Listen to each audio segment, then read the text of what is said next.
Salut tout le monde, très urgent et très bonne nouvelle depuis le Burkina Faso, le Mali, le Tchad et la France. Mes chers amis, il y a de bonnes nouvelles. Aujourd'hui, lundi 29 avril 2024. La première bonne nouvelle, mes chers amis, aujourd'hui, le Burkina Faso vient de suspendre 7 chaînes étrangères du jamais vu. Mes chers amis, après je vais vous citer, mais il y a TV5 quand même qui est en première position pour le mois. Après je vais citer les restes. Mes chers amis, le Mali vient de répondre au général français qui a menacé l'AES. Le général français qui a menacé l'existence de l'AES. Le Mali vient de donner sa réponse aujourd'hui à travers ORTM. Mes chers amis, c'est ce général qui avait dit que la France et l'Europe vont venir en Afrique dans moins de 10 ans, ou je ne sais pas, 15 ans, quelque chose comme ça. Là. En tout cas, le Mali vient de donner une réponse. Je vais vous montrer ça. Et je vais vous montrer une grande révélation par rapport aux médias mensonges des Occidentaux. Troisièmement, mes chers amis, la troisième bonne nouvelle aujourd'hui, les chefs terroristes qui a été tué lors d'une opération de l'armée malienne dans la zone des 3 frontières, mes chers amis, il a été tué avec plusieurs autres chefs terroristes. Voici son corps là, voilà. Voici son corps à terre. Ouh, je ne vais pas trop montrer. Voilà, voici. Voyez lui maintenant, voilà. C'est lui comme ça qui est tombé comme ça. Voilà, je ne vais pas trop montrer. Donc maintenant, allons-y avec les bonnes nouvelles. Mes chers amis, la première bonne nouvelle, on va vous lire ça tout de suite. Le signal de TV5 suspendu pour 2 semaines au Burkina Faso. Le Conseil supérieur de la communication a annoncé le dimanche 28 avril 2024 la suspension de la diffusion des programmes de TV5 pour une durée de 2 semaines. En plus du signal télévisé TV5 Monde, l'accès des sites web TV5 Monde, Deutsche Welle, West France, Monde FR, APA News, The Guardian et Agence Ecofin est suspendu jusqu'à nouvel ordre au Burkina Faso. 7 chaînes. Bravo, capitaine Ibrahim Traoré. À en croire, ces médias sont accusés de propagande, des mensonges, des déclarations mensongères contre l'armée burkinabé. Pendant que l'armée burkinabé est en train de sauver le peuple burkinabé, ces gens sont là, ils sont assis en train de mentir contre l'armée burkinabé. Voilà les faits, voilà. À en croire le régulateur des médias. Ces médias accusent l'armée burkinabé d'exactions sur des populations civiles au nord et au nord-est du Burkina Faso. Ça, c'est pas vrai. Ils font la même chose avec le Mali. Parce qu'actuellement, le Mali, le Burkina et le Niger, ces 3 pays sont en train de gagner contre les terroristes. Imagine, chaque jour, on attrape un chef terroriste. Le Burkina a attrapé un gros chef terroriste. Il n'y a pas longtemps. Le Burkina a éliminé plusieurs chefs terroristes. Certains ont été arrêtés. Le Mali a neutralisé plusieurs chefs terroristes. En moins d'1 mois, on est en train de les éliminer un à un au Mali, au Burkina et au Niger. Donc, ils ne sont pas contents. Ils veulent que nous, on accepte de mourir. Ça me fait mal, hein? Maintenant, écoutons leurs médias mensonges là. Vous allez comprendre tout le jeu là. Vous allez tout comprendre tout de suite. Je vais vous faire écouter. Voilà, un journaliste. J'ai arrivé au concept de média mensonge. Vous pouvez m'expliquer ce que c'est? Un média mensonge, c'est une manière de manipuler l'opinion. Moi, j'ai travaillé ça dans ce que j'appelle la propagande de guerre, qui est un concept qui vient de l'historienne Anne Morelli, qui a étudié l'histoire notamment de 14-18. Et la propagande de guerre, ça consiste à manipuler une opinion.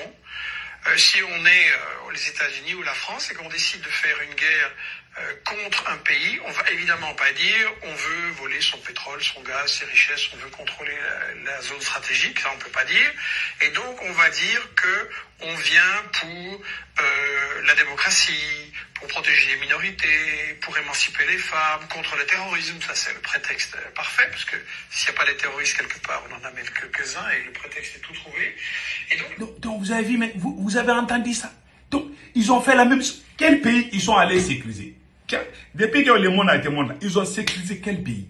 À chaque fois qu'ils vont dans un pays, c'est pour détruire ces mêmes pays.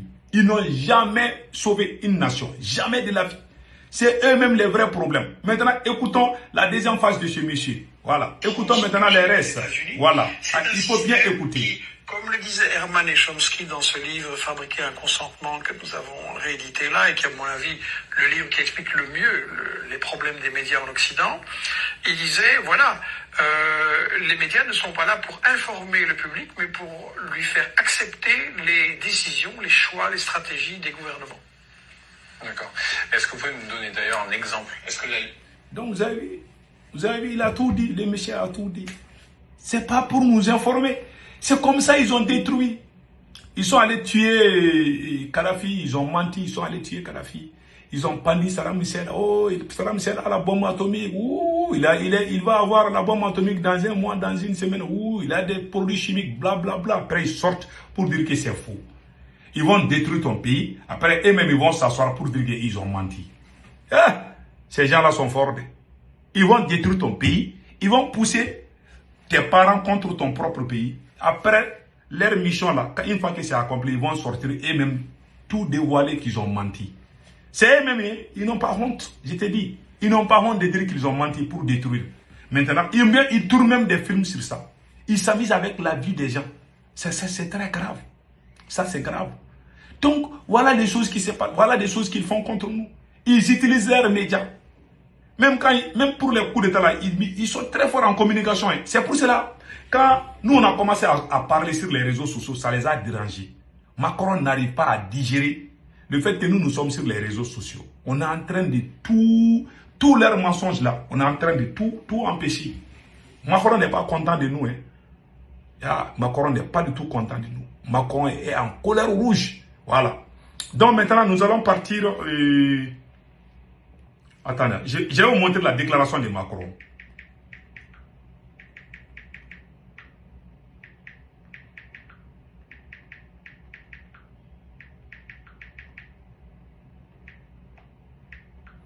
Macron, depuis l'Algérie, Macron critiquait, voilà, quand